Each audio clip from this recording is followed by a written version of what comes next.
మీ పేరేంటి? త్రెనిత అండి. ఏం చేస్తున్నారు? ఏం చదువుతున్నారు? డిగ్రీ చదువుతున్నాను. సో రీసెంట్‌గా చూసుకుంటే గనుక ఏపీ ప్రభుత్వం ఏదైతే ఉందో సోషల్ మీడియాని బ్యాన్ చేయడం జరిగింది. 10థ్ క్లాస్ బిలో పిల్లలందరికీ. సో ఇది ఎంతవరకు కరెక్ట్ అంటారు? మీకు దీన్ని ఎలా స్వాగతిస్తారు? నాకైతే ఈ పథకం బాగా నచ్చింది. ఎందుకంటే 10థ్ క్లాస్ వరకు ఉండే పిల్లలు ఎడ్యుకేషన్ మీద కాన్సంట్రేట్ చేస్తే వాళ్ళ ఫ్యూచర్‌కి యూజ్ అవుతుంది. అంతేగాని ఆన్‌లైన్‌లో ఉండడము, ఫ్రీ ఫైర్, పబ్‌జీ ఇవన్నీ నాకు నచ్చలేదు. అంటే సోషల్ మీడియా చూసుకుంటే గనక నవేడేస్ ప్రెజెంట్ చాలా దారుణమైన పరిస్థితిలో ఉంది. అడల్టరీ కూడా చాలా పెరిగిపోయిన పరిస్థితి. సో చిన్న పిల్లల మీద చాలా ప్రభావితం పడుతుందని చెప్పి ఈ ప్రభుత్వం నిర్ణయం తీసుకుందన్నారు కదా! సోషల్ మీడియా అనేది ఒకటి పాజిటివ్ ఉంటుంది, ఒకటి నెగెటివ్ ఉంటుంది. మనం ఏం చేసుకోవాలి? పాజిటివ్ తీసుకోవాలి. బట్ ఇప్పుడున్న జనరేషన్ పిల్లలందరూ నెగెటివ్. పద్దాకా ఏంటది ట్విట్టర్, ఇన్‌స్టా, ఫేస్‌బుక్ ఆళ్ళకి ఈ వయసు నుంచే అక్కర్లేదు. దానికి ఇది ఆపడానికి మంచిగా పెట్టారని చెప్పి నేను అనుకుంటున్నాను. అంటే గతంలో చూసుకుంటే గనుక గత ప్రభుత్వంలో 8థ్ క్లాస్ పిల్లలకి ట్యాబ్‌లు ఇవ్వడం జరుగుతా ఉంది.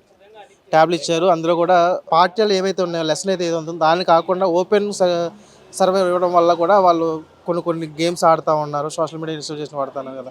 సో ఈ ప్రభుత్వం ఏంటంటే గత ప్రభుత్వంలో మేము ట్యాబ్‌లు ఇచ్చి పిల్లల్ని అభివృద్ధి చేశాము. ఈ ప్రభుత్వం ఇలా చేసి అని వాళ్ళని ఖండిస్తా ఉందని చెప్పి వాళ్ళు అడుగుతా ఉన్నారు. వాళ్ళు చేసిందైతే నిజంగా చెప్పాలంటే ట్యాబ్‌లేం అవసరం అండి పిల్లలకి.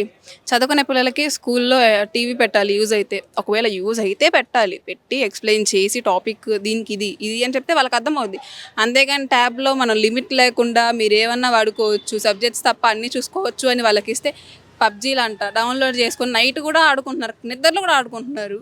అసలు అదేంటండి? సో ఇది చూసుకుంటే కనుక సోషల్ మీడియాలో చాలా ఇప్పుడు సోషల్ మీడియా ఒక మంచి వేలో యూస్ చేసుకుంటే బాగానే ఉంటుంది. చెడ్డ వేలో కూడా వెళ్తా ఉన్నారు. కానీ కొంతవరకు ఇప్పుడున్న టెక్నాలజీ ప్రకారం చూసుకుంటే కానీ బాబు గారు టెక్నాలజీ చాలా ఇంప్లిమెంట్ చేస్తూ ఉన్నారు. ఈ టెక్నాలజీ యూజ్ చేసుకుంటే సెల్ ఫోన్లోనే మంచి మంచి లెసన్స్ అయితే డౌన్లోడ్ చేసి చదువుకోవచ్చు కదా! చదువుకోవచ్చు కరెక్టే. కాకపోతే పిల్లలు అంతకుముందున్న ప్రభుత్వం వల్ల బాగా ఇదిగా ఫోన్‌కి ఎడిక్ట్ అయిపోయి, చదువుని పక్కన పెట్టి మరీ ఫోన్స్ యూజ్ చేస్తున్నారు. అదే ఇప్పుడు మనం గవర్నమెంట్ తీసుకొచ్చినట్టు ఎడ్యుకేషన్‌కి మెయిన్‌గా పెట్టి మిగతావి పక్కన పెట్టేస్తే మనకి యూజ్ అవుద్ది కదా! మన ఫ్యూచర్ ఇంకా బాగుపడుతుంది. మనం ఇంకా ఇంప్రూవ్ చేసుకుంటాము. విద్యాశాఖ మంత్రిగా పనిచేస్తున్న నారా లోకేష్ గారు విద్యా వ్యవస్థ చాలా మార్పులు తీసుకొస్తున్న పరిస్థితి. అటు పుస్తకాల విషయంలో కానివ్వండి, యూనిఫామ్ విషయంలో కానివ్వండి అండ్ ఎడ్యుకేషన్‌లో కూడా చాలా మార్పులు తీసుకొస్తున్నారు. అనే పనితీరు మీకు ఎలా అనిపిస్తుంది? ఒక యాజ్ ఎ స్టూడెంట్‌గా. యాజ్ ఏ స్టూడెంట్‌గా అయితే అది చాలా బెటర్. ఎందుకంటే అంతకుముందున్న ప్రభుత్వం ఏంటంటే వాళ్ళ బ్యాగ్ మీద కానీ, స్కూల్‌కి కానీ, ఆఖరికి బెంచెస్‌కి కూడా వాళ్ళ పెయింట్స్, వాళ్ళ స్టిక్కర్స్ అంటించుకుంటున్నారు. ఇప్పుడొచ్చిన ప్రభుత్వం ఏంటంటే యూనిఫామ్స్ ఇంప్రూవ్‌మెంట్, స్కూల్స్ డెవలప్ చేస్తున్నారు. అది గర్ల్స్‌కి వాష్‌రూమ్స్ గానీ, కేర్ అంటే వాళ్ళకుండే పర్సనల్ థింగ్స్ అన్నీ ఇంప్రూవ్ చేస్తున్నారు. ఎడ్యుకేషన్ కూడా ఇంకా క్లారిటీగా అర్థమైందా లేదా ఇప్పుడు చూసారా మొన్న మీరు స్కూల్లో ఎల్ఈడి టీవీ పెట్టి చూపిస్తున్నారు. క్వశ్చన్స్ వచ్చి మీకు అర్థమైతే ఆన్సర్ చెప్పండి, లేకపోతే లేదు మళ్ళీ నేర్పిస్తాను. అది నచ్చింది నాకు. అంతకుముందు ఉన్న దాంట్లో ట్యాబ్‌లో ఉన్నాయి కదా, ట్యాబ్‌లో చదువుకోండి, ట్యాబ్‌లో చూసుకోండి, ట్యాబ్‌లోనే వర్క్ ఇచ్చేస్తున్నాం. అదొకటే. ఓకే. అయితే రీసెంట్‌గా కూడా 16,000 ఉద్యోగాలు ఎవరైతే టీచర్స్ పోస్టులు భర్తీ చేయడం జరిగింది. సో క్వాలిఫైడ్ టీచర్‌ని తీసుకోవడం వల్ల ఇంకా ఇంప్రూవ్ అవుతా ఉన్నారు కదా! హ్మ్. ఇప్పుడు ఏమంటారు అనుభవం ఉన్న టీచర్స్‌ని తీసుకుంటే వాళ్ళు మనకి ఇంకా క్లారిటీ అంటే ఒక విషయం మనకు తెలియలేదు. అది వాళ్ళు బుక్స్‌లో చదువుకోనో లేదంటే ఇంకా ఎక్సెట్రా వాళ్ళు చదువుకోనో ఏదో చేసి మనకి ఇంకా క్లారిటీగా ఎక్స్‌ప్లెయిన్ చేస్తారు. ఇంకా బాగా చెప్తారు. ఇలా కాదు, ఇలా నేర్చుకోవాలి, ఇలా చేయాలి అని వాళ్ళు ఇస్తారు. టీచర్స్ రావడం కూడా మనకు మంచిదేనండి. అంటే లాస్ట్ గతంలో చూసుకుంటే గనక ఒక టీచరే 4 సబ్జెక్టులు టీచ్ చేస్తూ ఉండేవారు. ఇప్పుడు ఎక్కువ టీచర్స్‌ని రిక్రూట్ చేసుకోవడం, బ ఖాళీగా ఉన్న పోస్టులని భర్తీ చేయడం వల్ల ఒక్కొక్క సబ్జెక్ట్‌కి ఒక్కొక్క టీచర్ రావడం జరుగుతా ఉంది. సో దీనివల్ల ఎటువంటి బెనిఫిట్స్ ఉన్నాయంటారు? ఇప్పుడు ఒక మనిషి 4 బ్యాగులు బస్తా బియ్యం మోయాలంటే కుదరదు.